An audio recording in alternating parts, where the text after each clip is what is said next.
નમસ્કાર મિત્રો આજે તમારી સમક્ષ શનિ ભગવાન 27 જુલાઈથી વક્રી થઈ ચૂક્યા છે। તો વૃશ્ચિક રાશિના જાતકો માટે તેમના જીવનમાં શું ફળ મળશે, શું સાવધાની રાખવાની છે, શું આપને ઉપાય કરવા જોઈએ, સંપૂર્ણ વિસ્તાર આજે તમારી સમક્ષ હું રાખવા જઈ રહ્યો છું। શનિ ભગવાનની વાત આવે એટલે માણસના જીવનમાં ડર લાગે, ભય લાગે કે શનિ ભગવાન છે ને આપણા જીવનમાં અશુભ ફળ જ આપશે। તો કે આવું નથી।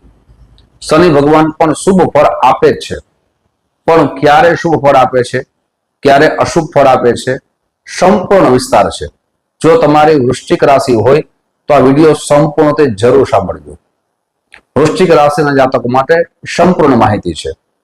27 જુલાઈથી શનિ ભગવાન છે એ આપના પંચમ ભાવમાં છે। પંચમ ભાવ છે વિદ્યાનો છે, પંચમ ભાવ છે પ્રેમનો છે, પંચમ ભાવ છે એ આપણા જીવનના સંતાનોના છે। એ સંતાનો કેવું ફળ આપશે એટલે કે સંતાનો દ્વારા કેવું સુખ મળશે, સાથે શનિ ભગવાનની 3 દ્રષ્ટિની પણ ચર્ચા કરશું। હવે વાત કરીએ સૌથી પહેલા શનિ ભગવાન જ્યાં બેઠા છે એની ચર્ચા કરીએ। શનિ ભગવાન પંચમ ભાવમાં બેઠા છે। પંચમ ભાવ છે સંતાનનો છે। સંતાનમાં જે ચિંતા રહેતી હતી કે મારું સંતાન છે એ સારા રસ્તે ચાલશે, મારા સંતાનને વિદ્યાભ્યાસમાં સફળતા મળશે, તો હવે સારો સમય આવી રહ્યો છે। જે વિદ્યાભ્યાસ જે સંતાનો કરી રહ્યા છે તેના માટે સુવર્ણ સમય છે। જો આ સુવર્ણ સમયમાં મહેનત નહીં કરો, ધ્યાન નહીં આપો તો આ સુવર્ણ સમય ક્યારે ચાલ્યો જશે એ ખબર નહીં પડે, પણ આ સુવર્ણ સમયમાં આપ ધ્યાન આપશો તો આ સુવર્ણ સમય તમારી સફળતાની ચાવી મળશે। સંતાનમાં જે મતભેદ થતા હતા એ મતભેદ દૂર થશે, સાથે વિદ્યાભ્યાસમાં આપ ચેન્જીસ લઈ આવશો।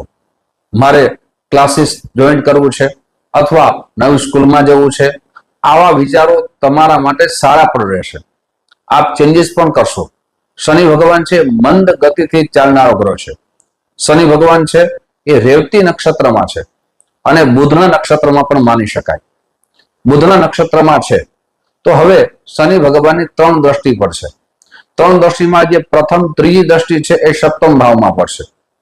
સપ્તમ ભાવ છે વિવાહનો છે, સપ્તમ ભાવ છે પાર્ટનરશિપનો છે, સપ્તમ ભાવ છે દૈનિક વેપારનો છે।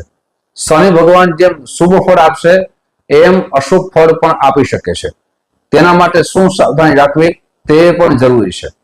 સપ્તમ ભાવમાં જે દ્રષ્ટિ પડે છે એ વિવાહિક જીવન માટે ખાસ કરીને કાળજી રાખવાનો સમય છે। વિવાહિક જીવનમાં આપ ક્રોધ કરશો, વિવાહિક જીવનમાં આપ એકબીજાને સમજવામાં ભૂલ કરશો તો વિવાદ વધશે, વિવાદ વધશે તો આપ એકબીજાથી દૂર થશો, તો તે પણ કાળજી રાખવાનો સમય છે। સાથે શનિ ભગવાન સુખ ફળ પણ આપે છે। જે વ્યક્તિના લગ્ન થવામાં સંકટો આવે છે, વિઘ્નો આવે છે, તેના માટે સારો સમય છે, કેમ કે શનિ છે લગ્નના પણ કારક માનવામાં આવે છે। સાથે દૈનિક વેપારમાં આપના જીવન માટે જે અભિવૃદ્ધિ થવાનો સમય છે, પણ દૈનિક વેપારની અંદર આપની આળસ કરશો તો આપના દૈનિક વેપારમાં નુકસાન થવાની સંભાવના વધી જશે। ઘણી વખત આપણો સારો સમય હોય પણ એ સારા સમયને આપણે ઓળખવામાં ભૂલ કરીએ તો સારો સમય ચાલ્યો જાય છે। એક કહેવત છે ને, સમય સમય બલવાન હે ના પુરુષ બલવાન, કાબે અર્જુન લૂંટ્યો વધનુષ્ય ઉભા। એટલે સમયને પારખવો જોઈએ। જે સમયને પારખે છે તેના જીવનમાં સમય શુભ ફળની પ્રાપ્તિ કરાવે છે। આપ સમય સાથે નહીં ચાલો તો સમય તમારી સાથે નહીં ચાલે, એટલે સમયને પારખવો ખૂબ જરૂરી છે। તમારો સારો સમય આવી રહ્યો છે। શનિ ભગવાન બધા માટે અશુભ ફળ નથી આપતા, સાથે ક્યારે અશુભ ફળ આપે ક્યારે શુભ ફળ આપે એ પણ આગળ ચર્ચા કરશું। હવે વાત કરીએ બીજી દ્રષ્ટિની વાત કરીએ કે બીજી દ્રષ્ટિ પડે છે એકાદશ ભાવમાં પડે છે। એકાદશ ભાવ છે એ લાભ ભાવ છે। એકાદશ ભાવ છે એ મોટા ભાઈનો પણ માનવામાં આવે છે, મિત્રોનો પણ માનવામાં આવે છે, ધનનો પણ માનવામાં આવે છે।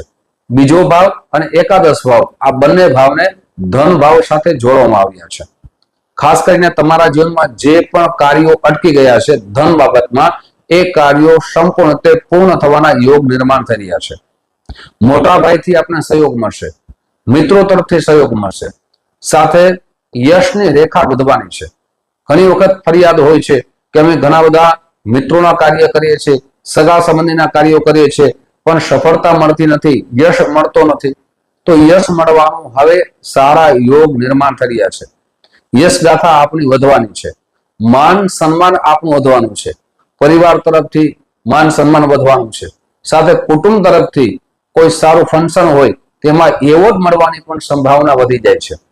તમારા જીવનમાં હવે આગળ પ્રગતિ કરવાનો સમય છે. મિત્રો, હજી એક દ્રષ્ટિની ચર્ચા કરીએ, સાથે આપણે ઉપાયની પણ ચર્ચા કરશું, પણ તે પહેલા એક નમ્ર પ્રાર્થના છે. મારા નવા મિત્રો આ વિડીયો જોઈ રહ્યા છો, મિત્રો આ વિડીયો તમને ગમે તો જરૂર લાઈક કરજો, શેર કરજો, સાથે કોમેન્ટ બોક્સમાં ખાસ કરીને જય શનિદેવ અવશ્ય લખજો. ફેસબુકના માધ્યમથી જોવો છો તો અમારા પેજને ફોલો કરી લેજો. આ વિડીયો આપના મિત્રોને, સગા સંબંધીને શેર કરવો ભૂલશો નહીં. મિત્રો, હવે વાત કરીએ ખાસ કરીને ત્રીજી દ્રષ્ટિ. ત્રીજી દ્રષ્ટિ પડે છે બીજા ભાવમાં. બીજો ભાવ છે પરિવારનો છે, બીજો ભાવ છે ધનનો છે, બીજો ભાવ છે વાણીનો છે. આપણી વાણી ઉપર કંટ્રોલ રાખવાનો સમય છે. ઘણી વખત એવા શબ્દો બોલી જઈએ જેનાથી સામેવાળા વ્યક્તિના આપણે દિલમાં લાગી જઈએ કે આ યોગ્ય શબ્દો બોલ્યા નથી.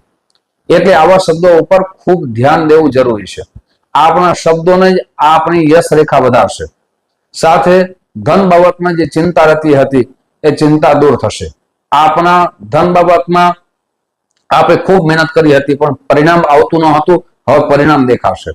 પરિવારનો સહયોગ મળશે. પરિવાર તરફથી જે ઝઘડા થતા હતા હવે સમાધાનના રસ્તા મળશે. મિત્રો, જે પણ ચર્ચા કરી છે એ ચર્ચા શનિ ભગવાનની વક્રીની સ્થિતિ ઉપર કરી છે. પણ દરેક વ્યક્તિને આવું શુભ ફળ મળે તો કે ના. હવે શનિ ભગવાનની સ્થિતિ પ્રમાણે ચર્ચા કરીએ કે કોને અશુભ ફળ મળે, કોને શુભ ફળ મળે.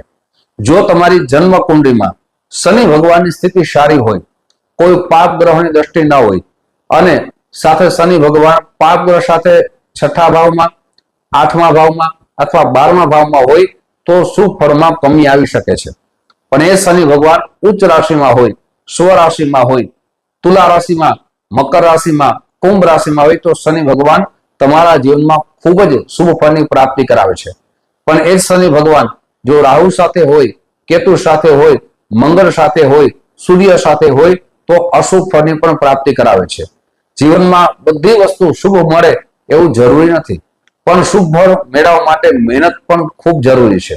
ગ્રહોના આશીર્વાદ મળે છે પણ એ ગ્રહો કોને સાથ આપે?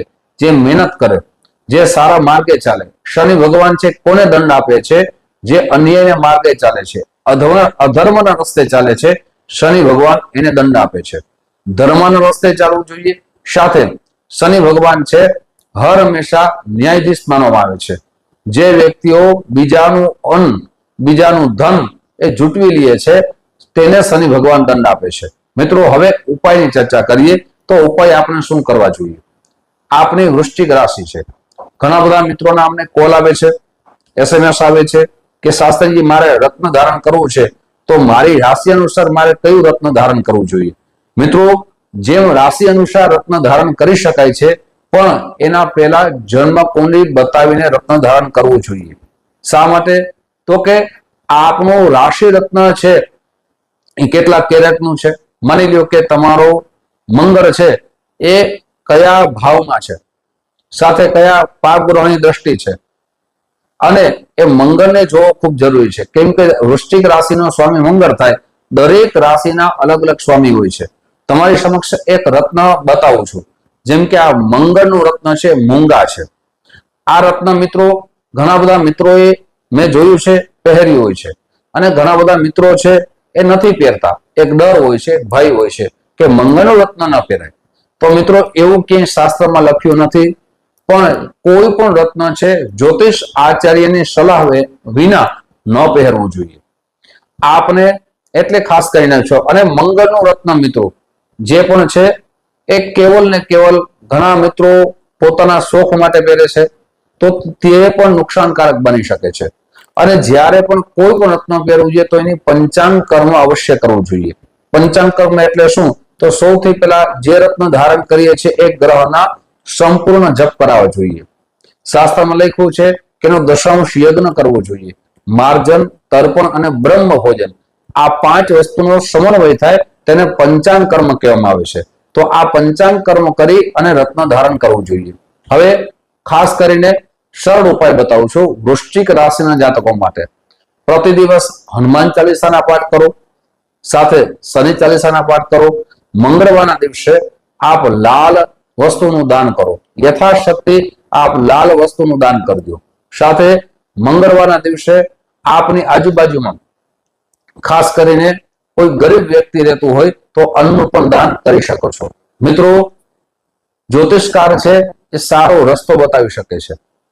એ ખાસ કરીને જ્યોતિષના રસ્તાઓ પ્રમાણે ચાલવું એ તમારા હાથમાં છે. ઘણી વખત અમે ઉપાય બતાવીએ પણ એ ઉપાયો જે વ્યક્તિને જે ગ્રહો છે એ નડતા હોય તો ઉપાય ન કરે. અમારી પાસે જોડાવા માટે આવે કે શાસ્ત્રીજી અમારે કુંડળી બતાવી છે, એ પણ વાત કરે કે મેં આટલી જગ્યાએ કુંડળી બતાવી છે. મિત્રો, એક વાત યાદ રાખવી ખૂબ જરૂરી છે કે કુંડળી બતાવવાથી જીવનમાં પરિવર્તન આવતું નથી, પણ કુંડળીમાં બતાવેલા ઉપાયોથી પરિવર્તન આવે છે. કોઈ પણ વ્યક્તિ જ્યારે બીમાર થાય ત્યારે ડોક્ટર પાસે જવાથી બીમારી દૂર થતી નથી, પણ એ ડોક્ટર જે દવા દે, સારવાર આપે, તેનાથી દર્દી સાજા થાય છે. એમ ઘણી જગ્યાએ કુંડળી બતાવવાથી કોઈ વ્યક્તિ સાજવું કે એના રસ્તા આપણે મળતા નથી, પણ એ જ્યોતિષ આચાર્ય સલાહ આપે એ પ્રમાણે ચાલવાથી રસ્તા મળે છે. એટલે મિત્રો, એ વાત યાદ રાખવી ખૂબ જરૂરી છે. મિત્રો, આવી જાણકારી તમારી સમક્ષ મૂકતો રહીશ. આપ જે પ્રેમ આપો છો એ પ્રેમ બદલ આપ સૌનો હૃદયથી ખૂબ ખૂબ આભાર વ્યક્ત કરું છું. ફરીથી મળશું. જય શ્રી કૃષ્ણ. મહાદેવ.